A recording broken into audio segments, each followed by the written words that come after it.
Ladies and gentlemen, How you, my brother? this is the first episode of Who Would You Tell? Stream live. That's not a stream, but the first video, the first full-length I was video. about to say, Yeah. the stream. Dog, you see, I'm that excited to do this with you, though. Okay. I'm so excited. I misspeak. Okay, It's crazy. It's crazy, though. You know, because who would have thought I'd take it this seriously? Yeah, I mean, look, I had to put this man back into action. He was wasting time with the end of Feb now. No, dog, you know, we're adapting. A lot has happened in the past month. I had no phone for a A lot month. of excuses. I had no phone. You know, my life is a little crazy. It was a little bit crazy, you know. So I think you need to take an absence here and there. Because at the end of the day, But the people need you. no, I don't. I want to give people content. I want to. Dog, I want to give them the content. I really do. But the issue is, at the end of the day, the people do not pay my bills. Well, You know, I'm stopping. They say you're friends with Who Would You Tell? I miss his voice. Mate, it's tough. It's Come tough, on. bro. It's tough, Come on, but bro. you know, at the end of the day, I have bills to pay. I have a life to live. Ways like I must. Life happens. But we're back. We're back, and in 2023, we're in it to win it. In 2023, we got promises. I'm telling you, promises. From Feb. 2 episodes of Who Would You Tell? Every week. Minimum. A month. You know, calm. I think for Lent, you should give the people an episode a week. An episode a week. An episode a week for Lent. I'm gonna have to have God went 40 days, 40 nights. Yeah. No water. someone else would have to host that episode, I think. You have to be the guy. You have to hold us down. Listen, I'd love to. I have a life to live. We'll see. But like I said, the promise I make Maybe it's just is 20 minutes, you know? 2 episodes a week, please, sir. Yeah, 20 please, minutes. please. There's Just 20 minutes parameters. on, There's parameters. walk us through your journey back at an educational institution, you know? You had a blog about that. Give us an insight into, you know? I can send you voice notes. I think I can do it. And I'll piece them together. Yeah, and then you'll have a beautiful thing for yourself. Okay. Yeah. Okay.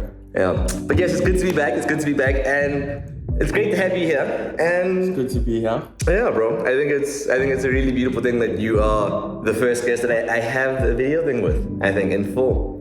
Yeah. I think that feels like a full circle Doing moment. this on an iPhone, guys, so Yeah. it's not the most professional. Trying our best.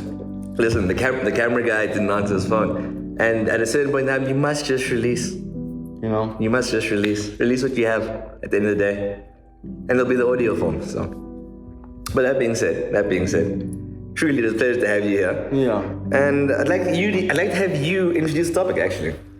Okay, first of all, I'm Siwe. Good to meet you guys. One of Kanya's friends.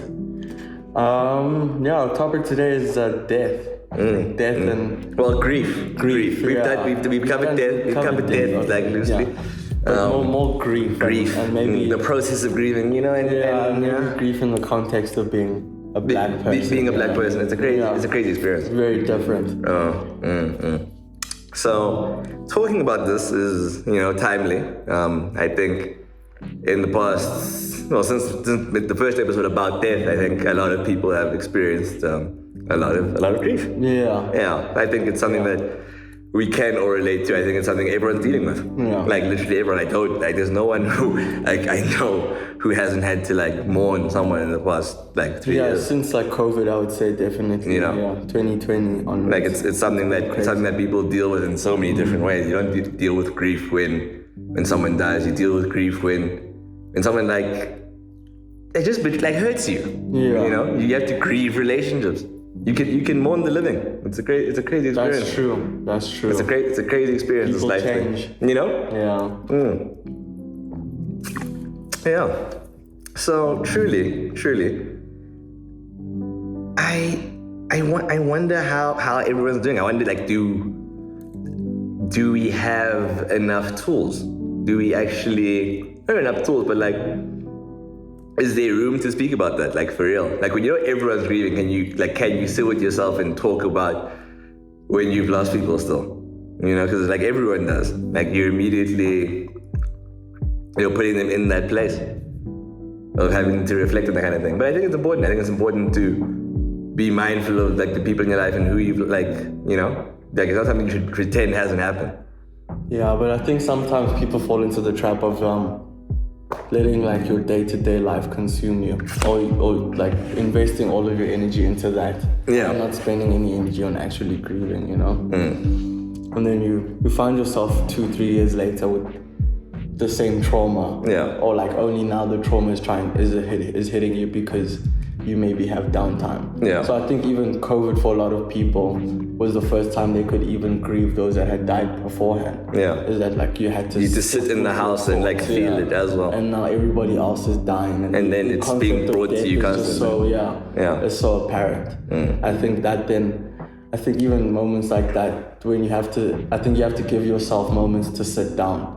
So if somebody has just died, I think, sure, go back to work, like continue with life, but maybe dedicate the next 10 Saturdays of your life to just mindfulness and just sitting and allowing yourself to cry or drink wine or, you know. Yeah, whatever it is that you use to to sit with yourself. Yeah.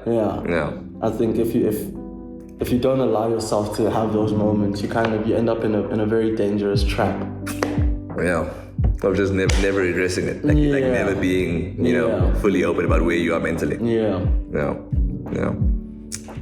But no, like, I think it's sad how big a problem it is. Well, it's a ridiculous statement. Because niggas die every day. But it is, and I remember who put it this way. It's like death and like grief is the most natural, unnatural occurrence. Yeah, 100%. Everyone is going to die at some point in time, but it's still this thing that we struggle to deal with and struggle to face. It's a surprise every time. Like people don't know how to deal with death. At least the people I know. I don't know any experts. I know people who can give great advice, but that only goes so far. You need like more proactive things you can do as opposed to, I don't know if you guys have ever heard like really great advice on dealing with death. A friend of mine, I was in Matric, I think I told you about her. In the car accident. Yes, no, but I'm saying that the therapist, leave out the, no. To this day, like it saddened me. I was like, I was so like, I'm hurt. To lose a friend like that.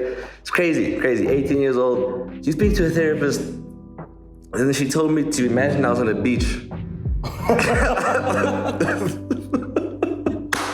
She actually said, "Woo, sir." That's what she said to me. That's what she said to me. I'm 18 years old. I'm mad slender. My voice is like barely broken though. Like not like it's crazy. It's there's a lot going on. I don't have nice frames.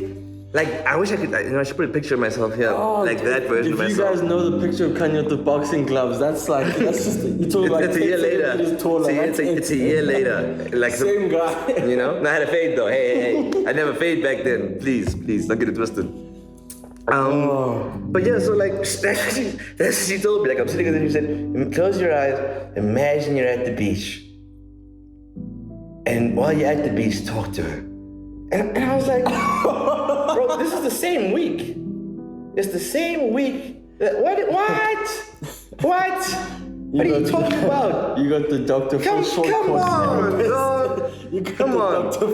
And you know what it is? To be fair to her, I'm pretty sure she wasn't a trained therapist. She's a school guidance counselor. You got to get smarter. But my thing is, I don't know why they made her a therapist. They didn't want they needed to tell the truth. They should have said get smarter course. They could have said to like the parents. They could have said to me outright. I said, listen, my boy, what you've gone through is bug. Maybe ask your mom about some therapy. Why did you give me that lady? All right, so it was crazy. But to have that as how someone tells you to deal with grief, it like piss you off more than anything. I was upset, but also like it's weird. Like as much as I was at the personal level, I realized like you don't know what you're doing. Like I couldn't even be all the way angry at her because I was just like, you weren't trained for this. Because what I'm feeling and what I'm asking you to do, I'm expecting you to alleviate this. We don't even know each other. Yeah. This is our first ever session. Yeah. First ever session. This guy's friend. What? 18. She was bound to fail. Yeah. You're a young boy. You have exams. she was never gonna have like a lot to help you with that moment in time. It's a shame that they stitched her up. It's like what Gomez did to Allison. He set him up to be toast. He set him up to be toast. Because he passed back because he was nervous. He should have just cleared it. But, sorry. Should have known Gomez was finished when they had him twerking. Yeah, no. Ooh. Yeah, because what Matoma did to him, you know, let's not go too far. Too much debate never die. Sorry. Yeah, I think I've never done the therapy after death thing. I probably do. You should. I would suggest it, even after the bad therapy. Bad therapy makes this for me. It's a good idea. But I think a big reason why I don't want to is also conversation. Because I might throw something at the table. You're a nice guy. I might throw something at the lady. I don't care. I'm walking out the therapy saying, what do you mean? No, look, it's not foolproof. It's not foolproof. But people aren't foolproof. A therapist is still just a person. Yeah, that's true. At the end of the day, as much as they might have training or everything else. That's true, yeah. You know, you're not born a therapist. Yeah. You know, contrary to popular belief. But yeah, no man, it's a choice. It's a choice. You gotta find the right kind of person. I think if you found like 56-year-old, like actually 56 is too young. Yo, also 56. Like a 66-year-old, like white guy therapist. Maybe, yeah. That might be your kind of vibe. Yeah, like a guy who just used to be wild in his old life. Yeah. I need someone like that. I think, yeah. No, but we'll look into these things. We'll find the guy. But yeah, like even things like wanting to go to therapy, I don't think that... I don't think therapy is actually the answer for everyone. I think some people have to find other ways. Yeah. It's not perfect. It's not perfect. If it was perfect, I think, you know, you'd already have one. You know, I think it's I'm also not a talker. You know, I'm not a big talker. Even though I'm here, but I'm not a talker. Yeah, I think, But yeah, grief is a very interesting one. Because, I mean, it doesn't ever change. Every time it hits. Yeah. It's Hammer. the same process. Yeah. No, but in a weird way that it's gonna sound dark. It's kind of reaffirming for me. It's comforting. No, because if you've done it before. You say, no, you can push. Yeah. It's dark. I think the heavy ones are like your parents. Yeah. Like if you lose your parents at a young age, I think nothing that I've experienced, but I think you can imagine that's changing. That's a different level of grief. No, that's your home life. That's your home life. Siblings, things like that. Yeah, that's very different. I think I'm blessed in the fact that outside of like one family member, I don't think I experienced much grief very early on. Yeah. You know, so I think that like being a semi-adjusted person has made grieving generally a lot easier. Like I got to learn at like 18. See, I think, but like I think for like 14. I'm someone who's experienced a lot of grief throughout life. Yeah. So you think that's why your approach is more silent? To grief. Yeah, because in creche I had a friend die. Yeah. And then grade 1, I watched my grandfather die. Okay. Grade 2, my uncle had died. My dad's twin. Yeah, I think before I was even 13, I'd been to like 6-7 funerals. That's hard. Yeah. That's hard. So, I think my life has family gatherings are more occurrent via death than weddings. Yeah. You know? No, that's just family gets crazy. Yeah. It's very, yeah. Like last week was my mom's birthday. Gosh, there's been other ones, but there's a new one. You know, shout out to my guy. You know, you know. Congrats. If you know, you know. Congrats. You know.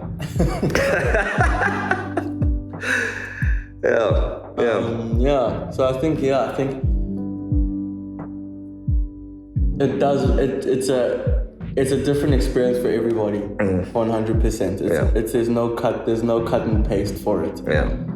Like, some people experience no grief until they're 24, 25. Yeah. And it's a God-sent life. No, it's a beautiful thing, but it's still a terrible thing to have. Because then it's your first experience. and then it's just like, this actually happens. Yeah. Because up until then, it'll feel like a myth. It was like Can you imagine not thinking it was possible? It was like a movie. Yeah. Like it's a jolt, like a proper jolt in your life. You're like, saying, oh, that's crazy. That happened. Oh, wow. Like it happens to you. Because it's not on the news. It's there. Like you can see it. Yeah. And it's like, it's like, like my life's different now. That's cold. It's cold. Yeah. But grief can also make people weird. But doesn't it make sense that it does? 100%. No, look, it's. And I think you also kind of have to allow yourself to be weird, but you must maintain some kind of boundaries. You must maintain boundaries for yourself. Like those might be people who don't have boundaries generally. You're expecting everything to come at once and they're grieving. True, fair enough, but it's kind of the same rationale as I would say, like, where people say don't allow your mental illness to allow you to do shit things to people, you know, to hurt people and then blame it on that. I think it's a very similar thing, is that even while grieving, you should still be mindful of where other people are at. Yeah, and even just relationships in that time. You know, I think if someone, because you say so little, generally, it's very easy for you to bite your tongue in certain situations where silence is helpful, to just be silently present. Yeah. You know, so for someone, see, like, I talk a lot, but thankfully, you know, I know I talk a lot, so I'm yeah, there's a brain on them. You know, I try and say less, but, you know, there's a podcast, so how true is that? 2 podcasts. It could be 3 at this stage, yeah? Honestly. No. I think I need a 3rd podcast, though. At that point, we'd be doing too many things. And then you just got a network now. You got a lot of Joe Biden energies on you. Yeah, no, we can look into it. We can see how this develops. I'm willing to do a podcast. Get just me and some fly honeys. Just ask them questions. So, strictly visual. Who's going to host this, by the way? Because I'm the host. No, where are you recording this? I'm the host in the college, coach's college. We get into life. You know. I'm glad that you fumbled there. That's good. Yeah. But that being said, I think what I'd like to know most from you is, do you think that grief is necessary?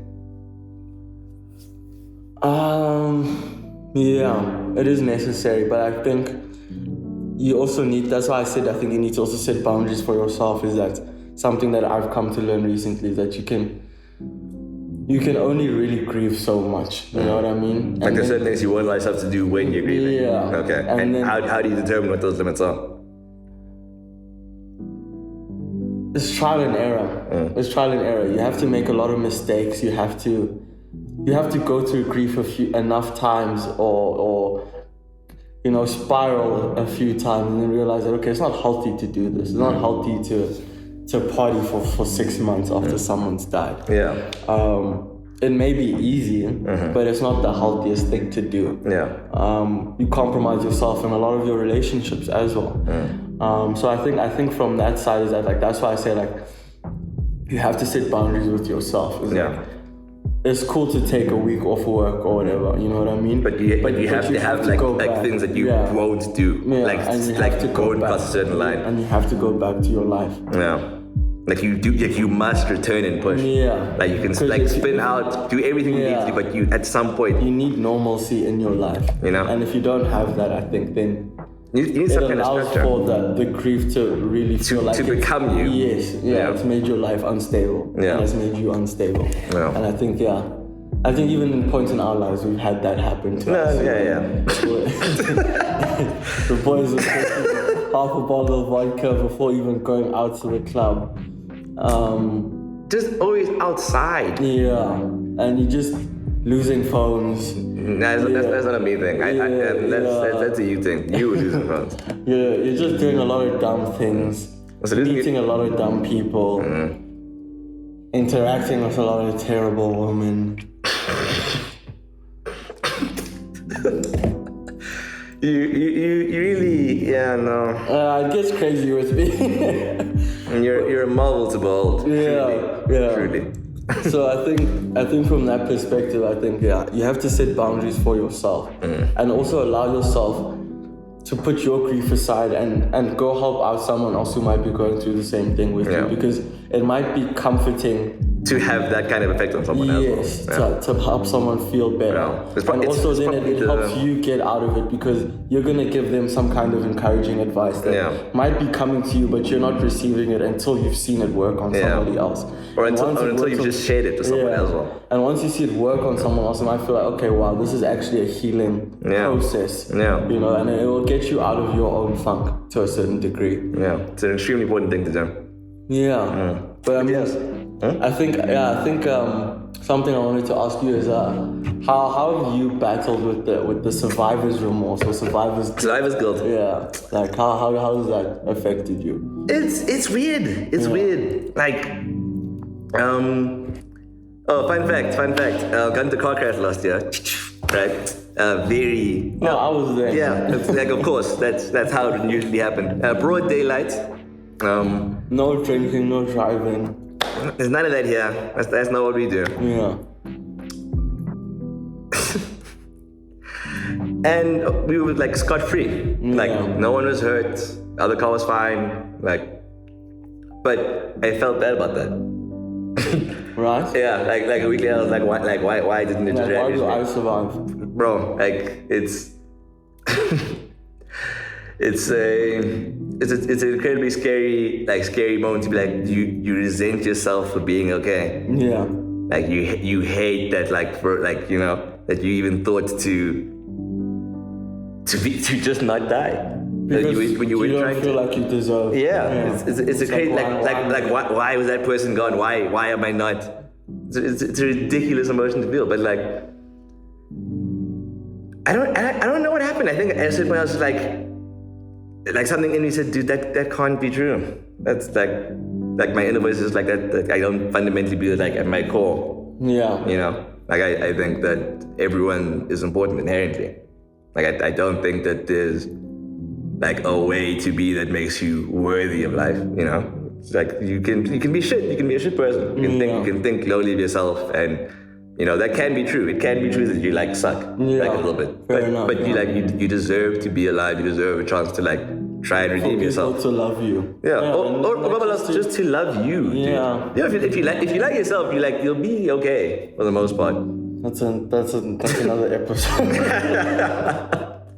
No, but like I believe that fundamentally, like if you really into yourself, bro. But self-love, I think, is also important in grief. Yeah. You know? Yeah. Yeah. Like sometimes you know how to comfort yourself in a way someone else might not. Like you don't need to be around someone else to, you know. There's ways to engage with the thing and like look after yourself and do things that help you. Yeah.